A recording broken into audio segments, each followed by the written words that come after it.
Capítulo 15. A mesa do reino. Ainda há lugar na mesa. O convite real segue percorrendo cidades e nações e através dos tempos. Os mensageiros do rei estão percorrendo caminhos, praças, portas de cidades, aldeias e povos, assim como muitos estavam trabalhando nos seus projetos pessoais e não viram nem entenderam o convite real. Muitos hoje estão focados nos seus projetos, nas suas metas e objetivos pessoais. Os anjos do Senhor estão batendo nas portas, escolas, empresas, prefeituras, povos e cidades. O rei não somente estava dando uma ceia com o objetivo de fazer uma festa para diversão ou preencher um dia no seu calendário. O rei desejava transmitir a sua mentalidade ao ver o que estava acontecendo na nação. Ele estava discernindo a fumaça da confusão, da falta de comprometimento, da frieza que está tomando conta dos filhos, empresários e pessoas que podiam marcar a diferença. A visão do rei era ampla e muito clara, e o chamado e responsabilidade dele não o deixou quieto.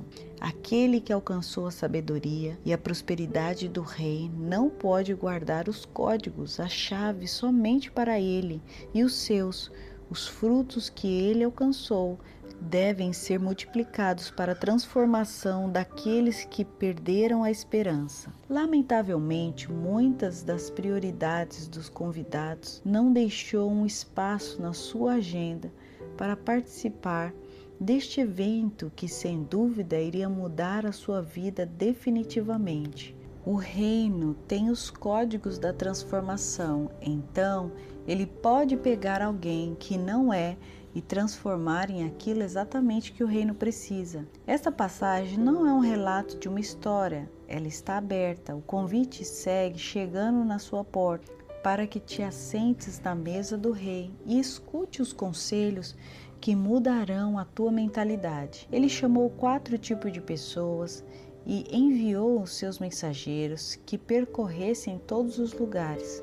Os que foram chegando tinham algumas características que eram conhecidos como pobres, aleijados, cegos e coxos. Quando estes homens saíram desse jantar, nunca mais foram os mesmos. Agora, eles sabiam que não tinha deficiência alguma que pudesse detê-los. Agora, contavam uns com os outros. A sabedoria de um alimentaria a mentalidade do outro, e a força do que estava forte seria a energia que impulsionaria o mais frágil. Os códigos da mesa. Prosseguiu Jó no seu discurso e disse: quem me dera ser como fui nos meses passados, como nos dias em que Deus me guardava, quando fazia resplandecer a sua lâmpada sobre a minha cabeça, quando eu, guiado por sua luz, caminhava pelas trevas, como fui nos dias do meu vigor, quando a amizade de Deus estava sobre a minha tenda, quando o Todo-Poderoso ainda estava comigo. Jó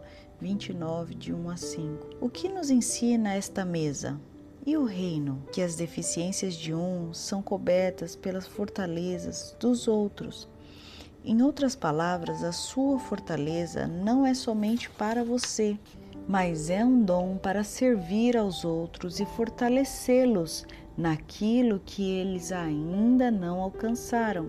As Escrituras nos falam de um homem que governava com um coração justo e temeroso. Poucas vezes se fala dele dessa perspectiva, e sim do seu sofrimento. Jó, o livro mais antigo das Escrituras, nos traz os códigos e a resposta para entendermos como agir em nossos destinos proféticos. Que saudade desses dias! Começa Jó a falar, lembrando dos dias de glória, dias em que seu propósito se cumpria, dias em que ele era feliz sendo instrumento nas mãos de Deus. E continua: quando na praça eu preparava minha cadeira. Se há uma cadeira, há uma mesa, e sempre que há uma mesa, Deus se glorifica. Preparas uma mesa perante mim na presença dos meus inimigos, e te faz desfrutar de um banquete celestial. A cadeira é um lugar de governo, de autoridade, e Deus tinha dado uma unção sobrenatural a Jó, um dos primeiros patriarcas da Bíblia. Primeiro código: eu livrava os pobres, clamavam. Jó 29:12. A prioridade no reino continua sendo a mesma: os pobres. Os pobres serão livrados da mentalidade de pobreza, ruína e escassez. A improdutividade alimenta a pobreza, com um espírito que amarra a mente e as mãos e não as deixa produzir. A pessoa fica em um estreito mental: não posso, não tenho, não sou. Jó estendia a mão para os pobres e os órfãos, transferindo as riquezas e os despojos sobre os mais necessitados para mostrar a justiça de Deus. E eu fazia rejubilar o coração da viúva. Ele era um governador, era um juiz justo, a tal ponto que o reino podia confiar em transferir bênçãos para ele, porque sabia que ele não ia reter, e sim transferir e tirar os órfãos, as viúvas e os pobres daquelas prisões, e trazia júbilo ao coração. Veja que interessante, pois a palavra de Deus diz que quando um justo governa, o povo se regozija. A palavra dá testemunho que Jó trazia regozijo às vidas e corações das pessoas, e elas não saíam igual de diante dele. Segundo código: eu era pai dos necessitados. Jó 29:16. Podemos entender por necessitados aqueles com menor habilidades e de capacidade para ir ao ritmo dos outros, aqueles que estão em desvantagem com os demais. Jó sabia se colocar na situação do necessitado, não só para entendê-lo, mas para potencializá-lo e encorajá-lo a ser melhor e não focar na sua deficiência. Isso agradava o coração de Deus, que favorecia Jó em todo o seu desempenho e dava a ele autoridade e o cobria em tudo. Esta é uma lição para nossos dias. A sabedoria não pode ser escondida. O amor, a paixão, a compaixão, a solidariedade, a instrução e ainda a provisão deve ser mostrada, compartilhada, para que os menos favorecidos vejam a Jesus em você. Terceiro código: eu era o olho do cego. Jó 29:15. Que poderosa essa afirmação! Jó não somente ouvia as necessidades, mas também ele tinha visão para dar àquele que estava perdido, desorientado e não sabia o que fazer.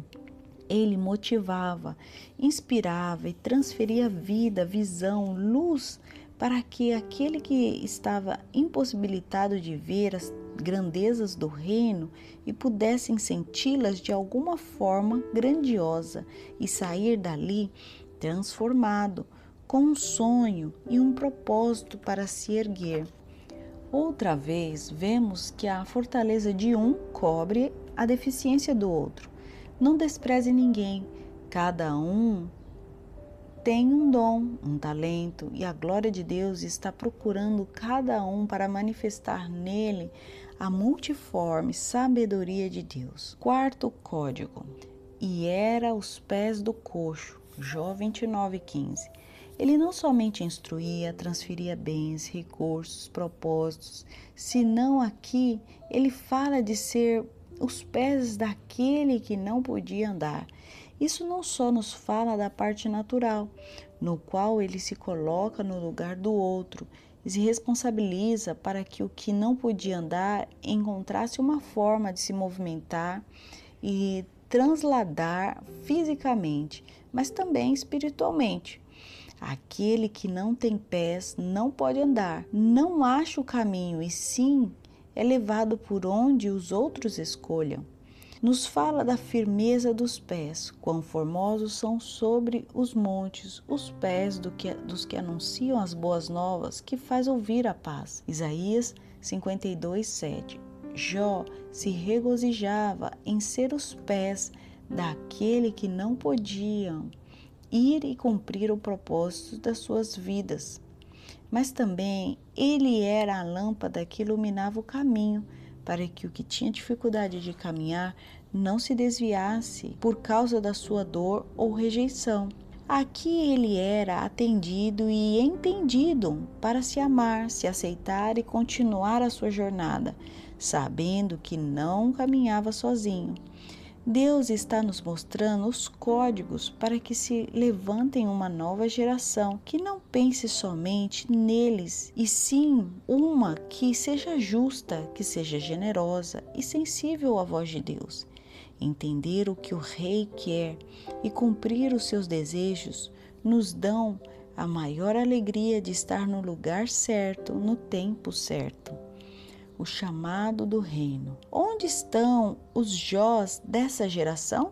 Onde estão os que se vestem de retidão e são vistos nas praças, nos mercados, nas ruas ou nos palácios? Este é o convite que segue sendo proclamado nas atmosferas espirituais àqueles que foram chamados para destravar o destino profético de pobres, aleijados, cegos e coxos. Aqueles que trabalham para os que não têm a mínima chance de se sentar no palácio para ouvir as grandezas do reino. Deus não muda, Ele não depende de cultura, de mudanças governamentais. Ele é Deus. De eternidade a eternidade, Ele governa sobre todas as coisas. Mas o que devemos entender é que Ele nos investiu de autoridade, de um manto de retidão, para que sejamos seus olhos, seus ouvidos, seus pés, suas mãos aqui na terra. Você está sendo convocado para engrossar os exércitos dos desbravadores de destino. Levante-se, tome a sua cadeira e assente-se nas praças, nos condomínios, na mídia, nas escolas e seja luz transformadora para todo aquele que se aproxime de você. As nações da terra precisam que os filhos de Deus se manifestem com palavras e com fatos. Se você fizer a sua parte, tenha certeza de que o reino não deixará de transbordar provisão, cura, vida, saúde, estratégias e caminhos para que todos, absolutamente todos, alcancem seu destino profético. A nação brasileira precisa de homens e mulheres com o coração e retidão de Jó, onde a amizade de Deus esteja sobre suas tendas. Jó 29:4. Temos 26 estados e um distrito federal nessa nação abençoada, por onde se estendem as riquezas, a sabedoria e a grandeza do nosso Rei. 27 cadeiras de governo que precisam ser preenchidas com homens e mulheres vestidas de retidão. Ela me servia de vestes de Jó com um manto, como um manto, e o manto é aquilo que te distingue dos demais. É um diadema da justiça. Temos 5.570 cidades em todo o nosso Brasil que precisam se assentar e ouvir os conselhos do Rei. Talvez eles olhem e não estejam vendo a bondade de Deus pintada em cada detalhe da nação. Muitos estão cegos, outros não andam, outros não sabem dar, outros aceitam uma situação como imutável. Deus não entregaria tantos códigos para deixá-los perdidos no tempo e no espaço. Eles são poderosos, ativadores de vida, de portas, de recursos, de contratos, de convênios, de parcerias que vão ajudar você naquilo que você era deficiente.